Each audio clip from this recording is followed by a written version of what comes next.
este periodo de gobierno vivió un conjunto de adversidades que son independientes de su propia voluntad y también de la propia voluntad de los uruguayos en general.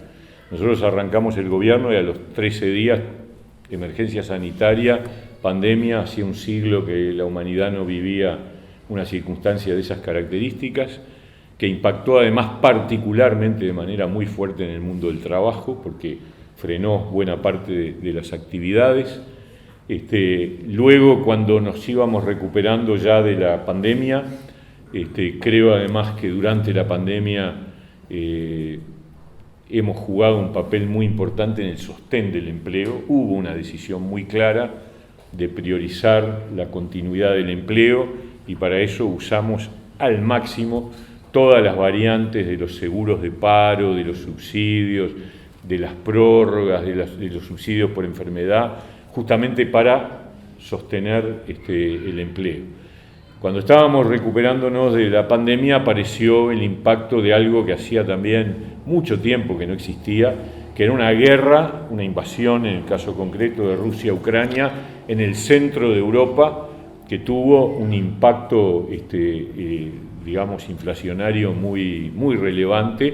En algunas cosas nos favoreció, hay que decirlo también, porque levantó los precios internacionales de productos agropecuarios, pero en otras nos perjudicó porque también levantó el precio de la energía, en donde nosotros ahí somos en buena parte tomadores de precios.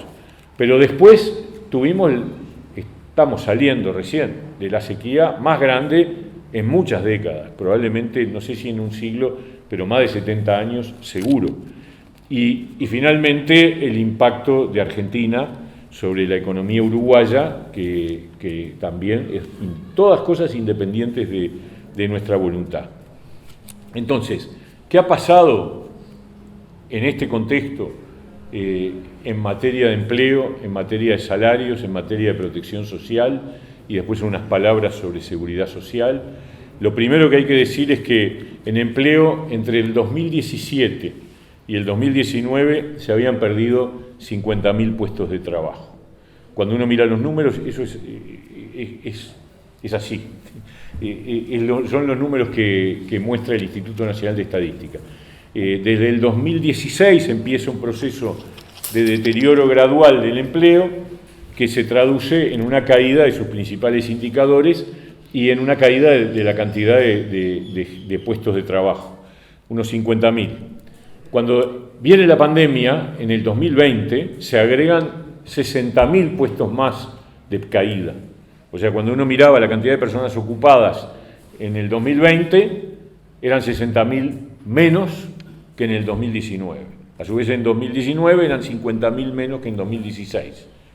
O sea que el acumulado de caída de puestos de trabajo entre 2017 y 2020 incluidos fueron 110.000 puestos de trabajo.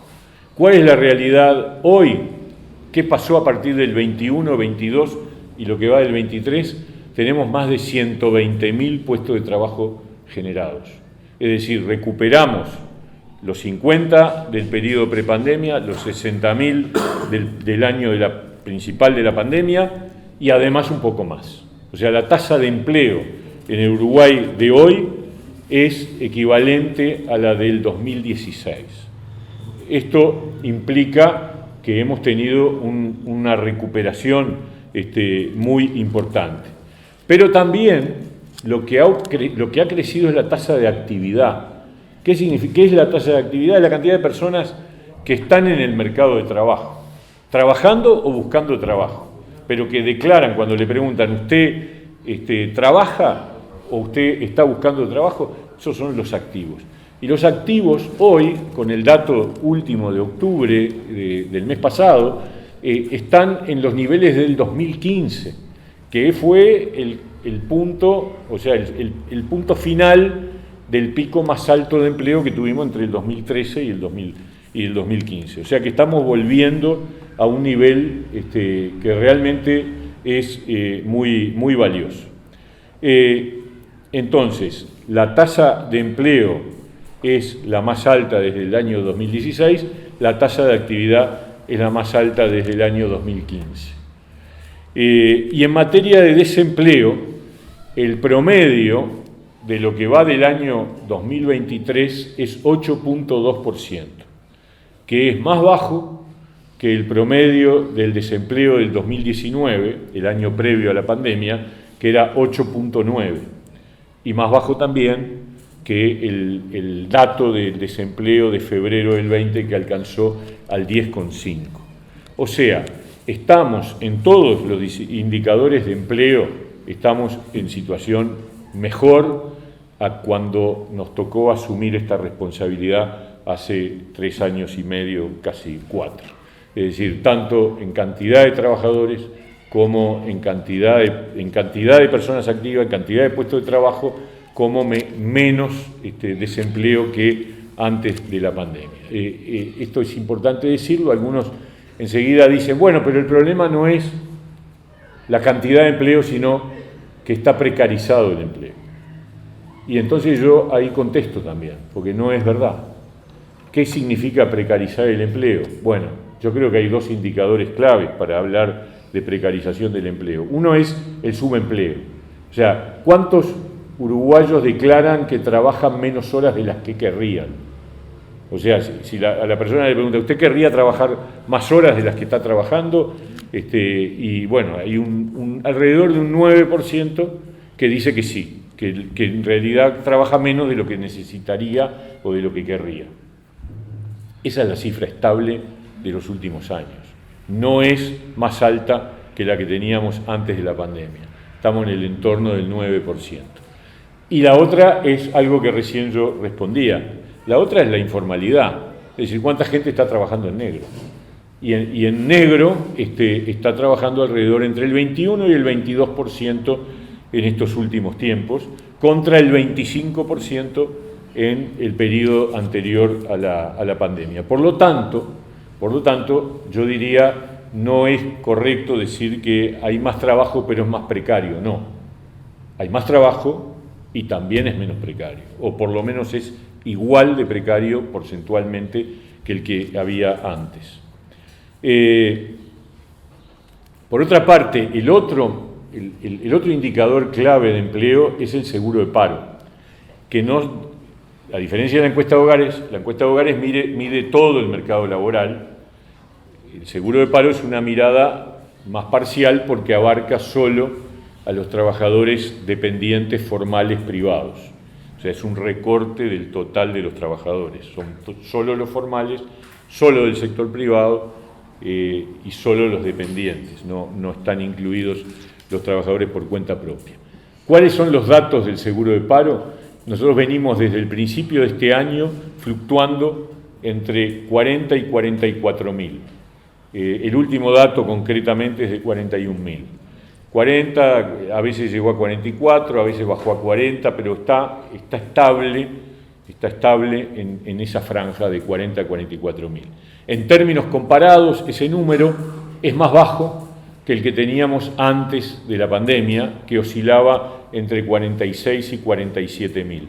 Es decir, se ha reducido la cantidad de trabajadores de seguro de paro después de haber tenido el récord mundial histórico, el récord nacional de seguros de paro, que fue que en la pandemia de un mes para otro pasamos de 47.000 a 180.000, porque en los meses de abril y mayo del 20 tuvimos 180.000 trabajadores en seguro, 180.000, hoy uno piensa en eso y ahora estamos entre 40 y 44.000, que es un mejor resultado que el que teníamos ya no en la pandemia, que no tiene gracia comparar con un periodo tan excepcional, sino con el tiempo anterior a la pandemia. En materia de capacitación laboral, que es otro criterio importante, porque por lo que hablábamos hace un rato, del desafío que significa hoy y la importancia de la capacitación laboral, en el año 22 INEFOP capacitó 50.000 personas, en realidad 49.600 y pico, o sea, 50.000 personas. Ese número es un 49% más que en el 2021. O sea, crecimos prácticamente un 50% con respecto a la cantidad de personas capacitadas en el 2021. Y la mitad de las personas capacitadas tenían entre 20 y 35 años. O sea, podemos decir, estaban en el rango de las personas jóvenes. Y dos tercios del total eran mujeres también. Eso habla de una focalización positiva, porque nosotros, y aquí voy a los debe, nosotros seguimos teniendo un gran problema, que es el desempleo juvenil.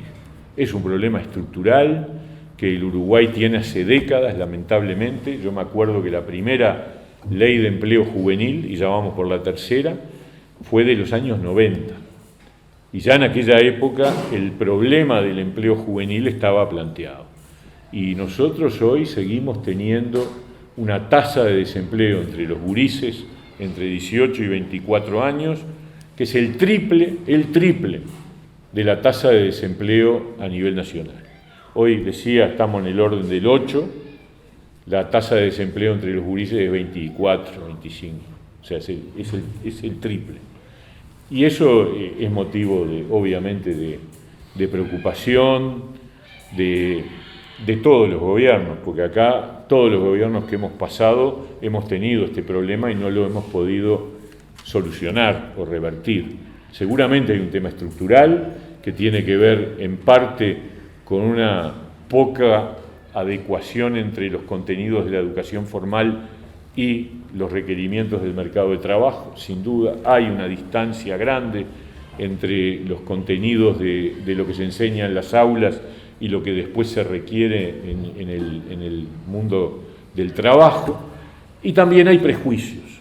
Yo creo que muchos empleadores tienen muchos prejuicios y a veces hay casos que ameritan, que cumplen con el prejuicio, pero no es la generalidad de los casos. El miedo a que el joven es menos responsable, falta más, no cumple el horario, etcétera, etcétera. Hay una serie de prevenciones y el famoso tema de inútil sin experiencia, ¿no? Es decir, y el joven justamente, si hay algo que lo caracteriza, es que no tiene experiencia. Entonces, tenemos ahí un problema. Y en materia de empleo femenino, seguimos teniendo una brecha de género que se va reduciendo, la verdad. Esto es una historia que si lo miramos 3, 4 décadas para atrás, a diferencia del problema de los jóvenes, el de las mujeres era mucho más grave. Se ha ido achicando cada vez más. Pero seguimos teniendo una brecha de género en el sentido de que hay más desempleo entre las mujeres que entre los hombres, hay menos mujeres en el mercado de trabajo, la tasa de actividad es más alta entre los hombres que las mujeres, en fin, hay una serie de problemas que hay que seguir trabajando. Justamente en ese sentido fue la ley de promoción del empleo para sectores vulnerables, que está vigente y que lamentablemente nosotros sentimos que debería ser más usada. Nuestra convicción es que, es más, los recursos que el gobierno tiene para atender los subsidios a las empresas que contraten trabajadores pertenecientes a sectores vulnerables están. No es que no nos alcanzan, no es que rebotan, no, es que hay menos demanda de uso de los subsidios. Es decir, nosotros podríamos atender más casos. Subsidios que significan que un empleador, si contrata a un joven, y si ese joven además es mujer, tiene un subsidio superior si es varón, al que si es varón.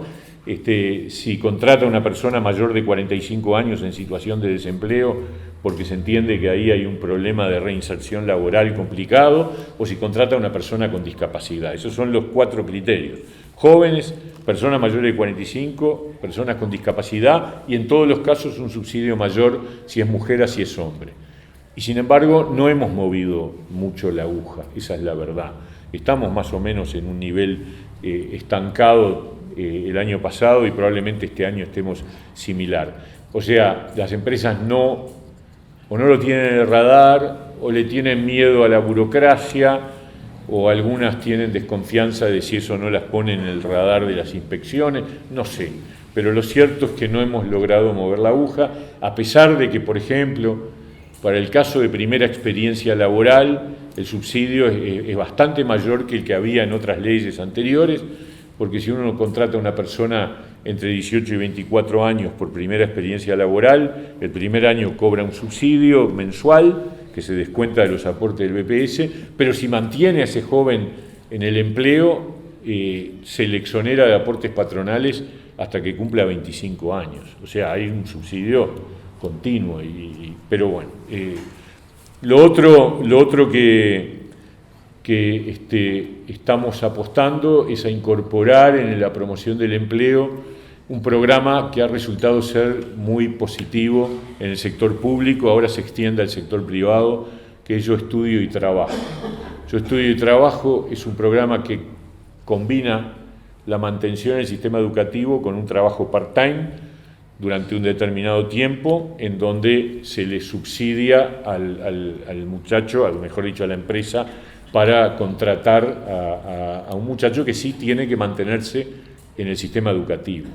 Y un estudio del Banco Mundial que se publicó este año nos dice, es un estudio independiente que lo hizo el Banco Mundial, nosotros nos enteramos por el boletín del Banco Mundial, que este programa es un programa exitoso desde el punto de vista de que los gurises que participan de él tienen luego una trayectoria laboral y educativa mejor que gurises similares con las mismas características que no participan de él. O sea que realmente hace la diferencia. Por eso decidimos trasladarlo al sector privado, ofrecerlo al sector privado para que también pueda crecer más.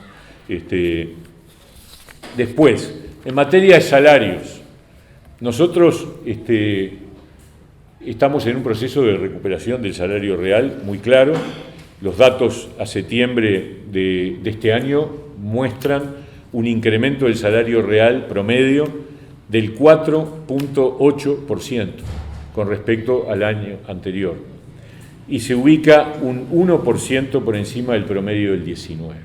¿Qué significa esto? Que el salario real, el poder adquisitivo del salario promedio, ya está arriba del 2019. Y esto es una muy buena noticia. Obviamente no significa que todos los salarios de todos los trabajadores estén recuperados, pero nosotros tuvimos un momento en el que asumimos responsablemente en julio del 20 y en conjunto el PIT-CNT, las cámaras y el gobierno, que si la economía caía iba a haber una afectación del salario real, y efectivamente la hubo. En julio del 21, cuando terminó la ronda puente de Consejo de Salarios, el salario real de los trabajadores que negocian su salario en los consejos había caído 4.2%. Y eso fue asumido y aceptado y reconocido por el gobierno. También dijimos que nuestro compromiso era recuperar el poder adquisitivo del salario en la medida que la economía volviera a las situaciones de normalidad. Y de hecho, el dato actual es ese, es que el salario promedio, el poder adquisitivo del salario promedio ya está arriba de 2019. Pero además, en la 10ª ronda de Consejo de Salarios, que está en proceso, pero que ya está muy avanzada, el 75% de las mesas ya han alcanzado acuerdo, y yo espero que en el transcurrir del último, de lo que falta de noviembre y los primeros días de diciembre terminemos de cerrarla, la pauta del Poder Ejecutivo fue una pauta con recuperación completa del salario. Es decir, lo que planteamos fue, como pauta para la negociación entre las partes, es que los salarios aumentaran estos 2 años para adelante, del 23 al 25, en línea con la inflación, con correctivos si la inflación superaba el aumento a priori, que en realidad, en general, lo que va a ocurrir es lo contrario, es que la proyectada está por encima de la real, pero además con un componente de recuperación de lo que falta con respecto a base 100 julio del 21, que es cuando se verificó la pérdida. Con lo cual, al finalizar la ronda, salvo un pequeño grupo de sectores muy afectados por la pandemia, que son del sector turístico, todo el resto de los trabajadores formales privados que negocian en los consejos de salarios habrán recuperado completamente el salario real previo a la pandemia. Y algunos ya por encima, porque eso es lo otro. Hay sectores que nunca perdieron, hay sectores que están acordando aumentos del salario real por encima ya no por encima de la recuperación de lo perdido. La masa salarial, porque también esto importa, porque se ha hablado mucho de que la masa salarial se cayó. La masa salarial de septiembre del 23 se ubica un 6% por encima de la masa salarial del tercer trimestre del 2019.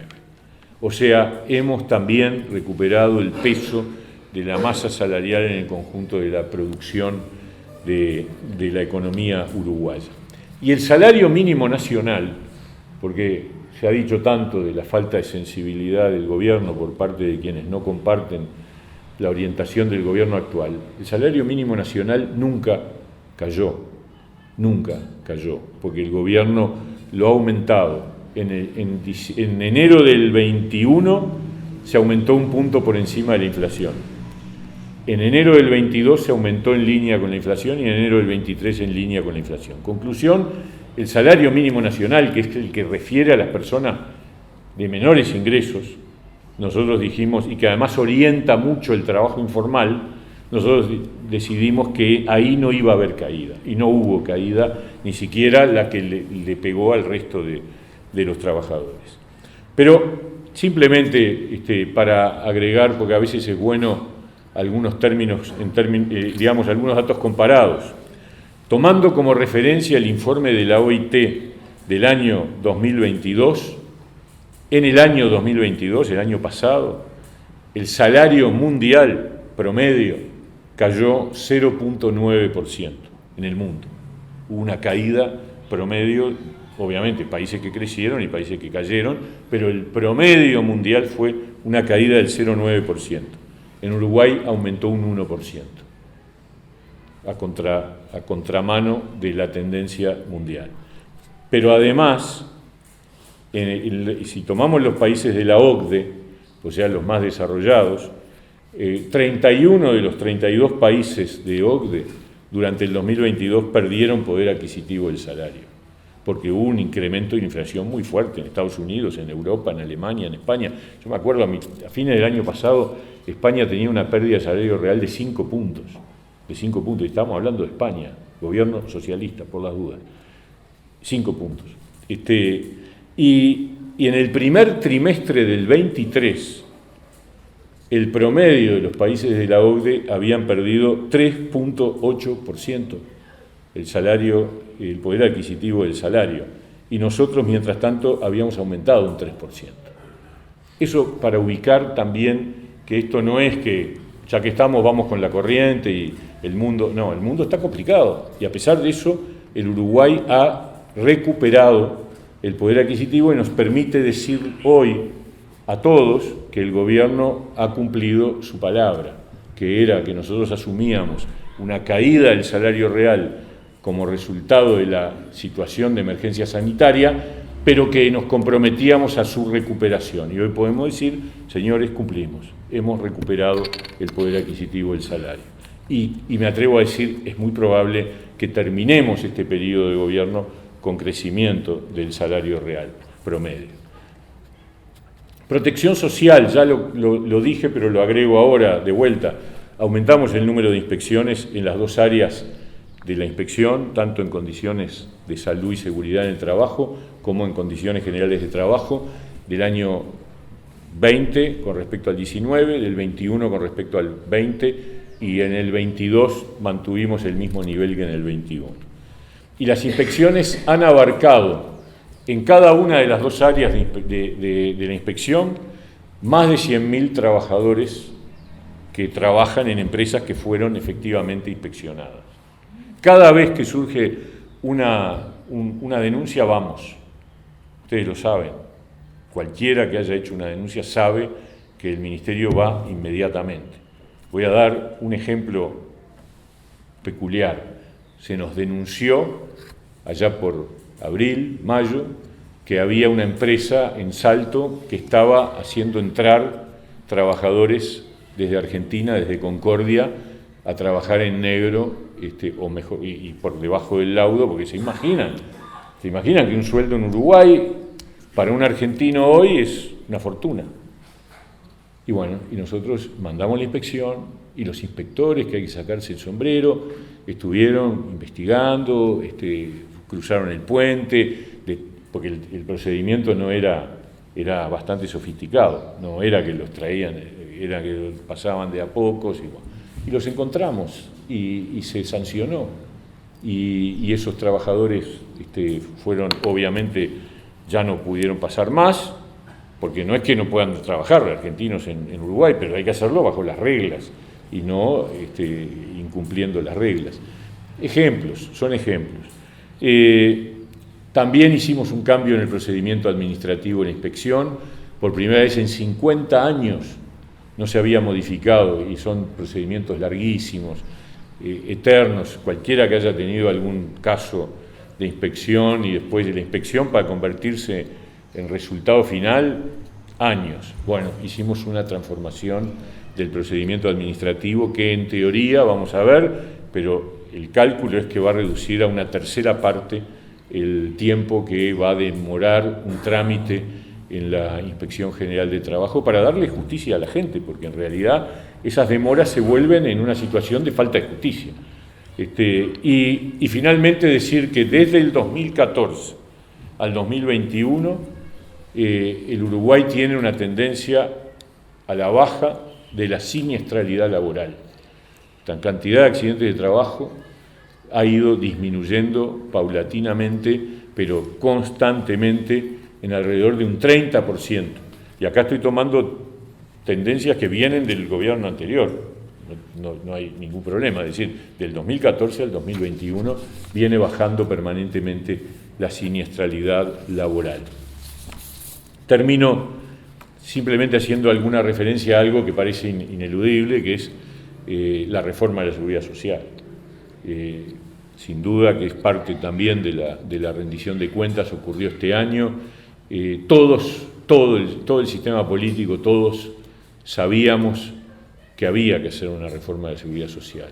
Hay declaraciones de los candidatos de todos los partidos en el 2019 diciendo que el régimen así como estaba no bancaba más, que la tendencia del aumento del gasto en pasividades y pensiones se iba incrementando año a año, y que había que buscar una manera no de evitar el déficit, porque el déficit siempre va a haber en el sistema de seguridad social, pero aplanar la curva para convertirlo en un gasto estable, y que además eso nos permita destinar recursos a otras prioridades que obviamente, si sigue aumentando el déficit, te termina comiendo todos los recursos. Porque el sistema va a una convergencia hacia un régimen previsional común. Ustedes saben que nosotros tenemos en Uruguay 6 subsistemas de seguridad social, de previsión social. El BPS, 3 cajas paraestatales y 2 servicios de retiros. Cada uno con su regla de juego. Y como decía Saldain, en el Uruguay cada peso que pone un uruguayo para su jubilación vale diferente según en qué caja lo ponga. Y eso no está bien, eso es injusto, es inequitativo, es asimétrico. Porque cada caja, cada servicio tiene tasas de reemplazo distintas, edades de retiro distintos, cantidad de años para el cómputo jubilatorio diferentes.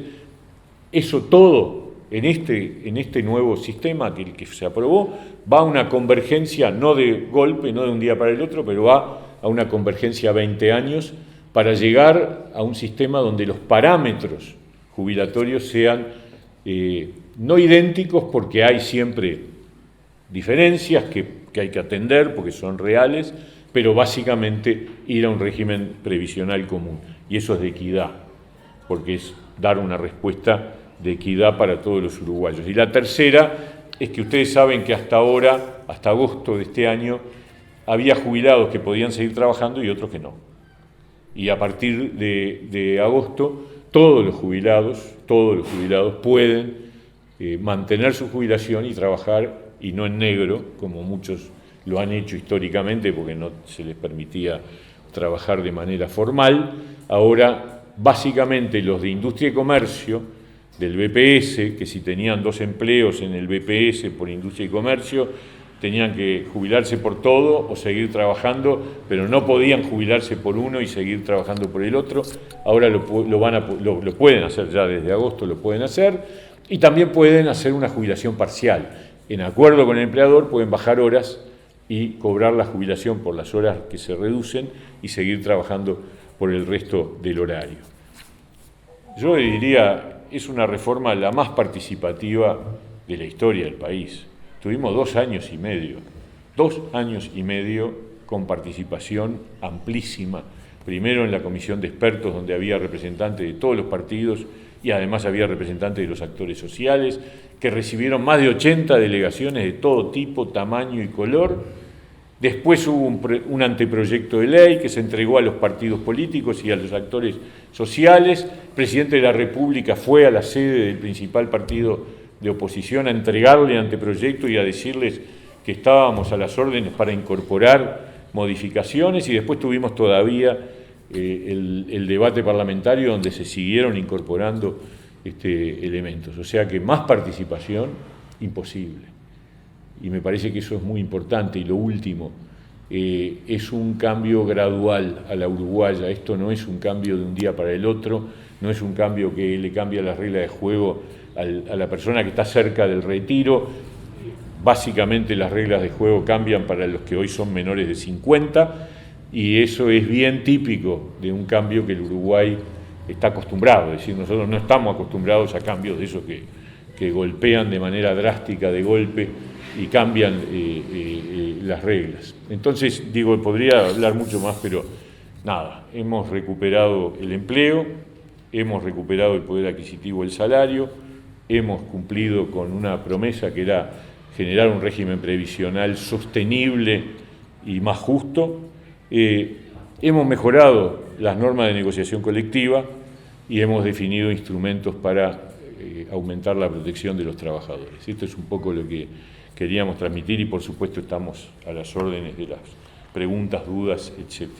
Gracias si me extendí un poco, pero está bueno trasladarles todo lo que uno entiende que debe ser objeto de conocimiento de todos los uruguayos. Gracias.